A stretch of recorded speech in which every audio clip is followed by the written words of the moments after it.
This week was another moment for Nigerians to remember their history. President Muhammadu Buhari, in his fifth Independence Day broadcast, shared his thoughts on the journey so far and his hopes of a brighter future. But have Nigerian leaders learned from all the mistakes of the past? And what is the president demanding from citizens in his speech? And what should families and businesses expect from the government? To analyze the president's Independence Day message, with me is Babajide Ogusowo, Channels Television's data consultant. Thank you for joining us on the news at 10. Good evening, Amachi. The pleasure is always mine. Yeah, and you seem to be the man with all the answers, aren't you?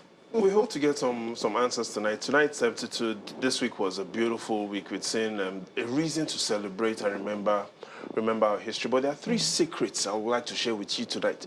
The first is, I'll reveal the secrets on how you can really know if the president read the correct Independence Day speech.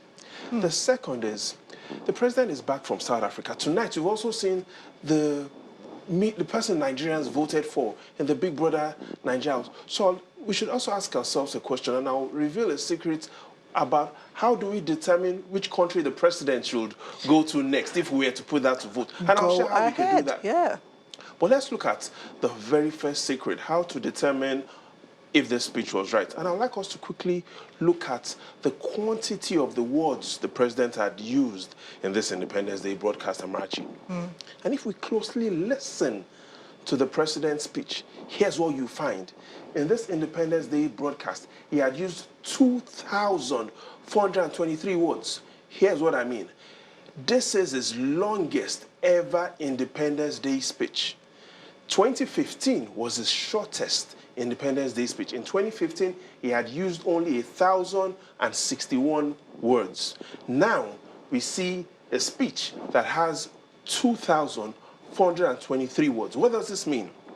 One, perhaps the president has realized, or the president's handlers, the speechwriters have seen that there's a need to communicate more to Nigerians. There's a need to explain a lot of what is going on. So we clearly see a president who started in 2015 speaking less to a president who has now delivered his longest day Independence Day broadcast. And looking at the quantity of words, we see that, yes, the president is making an effort to explain what has happened in the past, what is going on in the present, and perhaps what will happen in the future. But more than the quantity of words, let's look at the quality of words, because the quality of words will let us know what the president is thinking. And if we look at the quality of words, there are words that the president often uses: corruption, security, economy. Here's what you find. 2019 Independence Day broadcast, how many times did the president mention corruption? 9 times. How many times did he mention security? 7. And the economy? Only 5 times. In all, since 2015, the president has used corruption 26 times in all his Independence Day broadcasts. Security, he has used security 20 times, and economy 19 times. Here's what I mean. A lot of Nigerians are asking, what will the president focus on, and what is the future? From his Independence Day broadcast, we can clearly see what the president is thinking. He's thinking corruption as his priority. And so in the next 3.5 years, we're going to be seeing a lot of news on corruption before we even see news on security and the economy. And yes, I mentioned that I was going to decode how to know if the president's speech is right or not. Whenever the president speaks... You're asking the questions and you're answering them anyway. Because so you never give me enough time. But here's what you need to focus on. Whenever the president gives a speech, if you don't see corruption in that speech, perhaps he's reading the wrong speech. Because so he was reading the right speech this time. He was reading the right speech. We've seen a lot of corruption. We've seen what he loves to talk about. And clearly we now expect that this words will be translated into positive action in the future.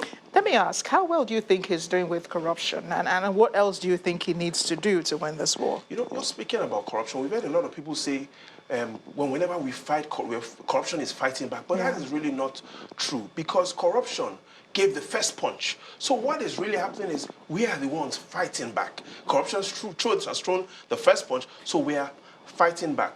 And oh yes, tonight we've seen the results of the Big Brother house. But here's what surprised me. Over 240 million Nigerians voted.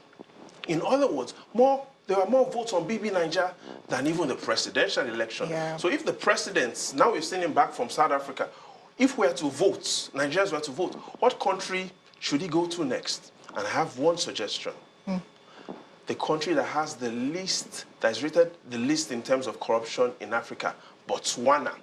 Now, yes, South Africa is good for the president to go to, but Transparency International rates Botswana as the least corrupt country in Africa. So if I were to give my vote, the next place the president should go to is Botswana. So the question is, how is Botswana fighting corruption?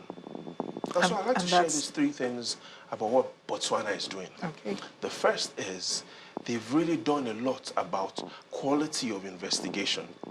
Botswana has taken the Hong Kong model of fighting corruption and adapted it and adopted it to suit their needs. The first is quality investigation. The second is they've been able to also ensure that they improve how they prevent corruption through better auditing of government processes. And finally, what Botswana also does is a lot of public education programs. I know again you're about to rush up, but whatever it is, let's remember it's time to vote, and I think the president should go to Botswana because there's a lot of things that start a hashtag on social media. We can learn from going to Botswana as the least. Certainly. But again, clearly, the future, the days ahead, looking at what we've seen, if we're able to fight corruption, focus on security and on the economy, the days ahead are so super bright for young Nigerians. And we want to see a lot of Nigerians not just voting on BB Nigeria, but also voting when it comes to the election. Thank you so much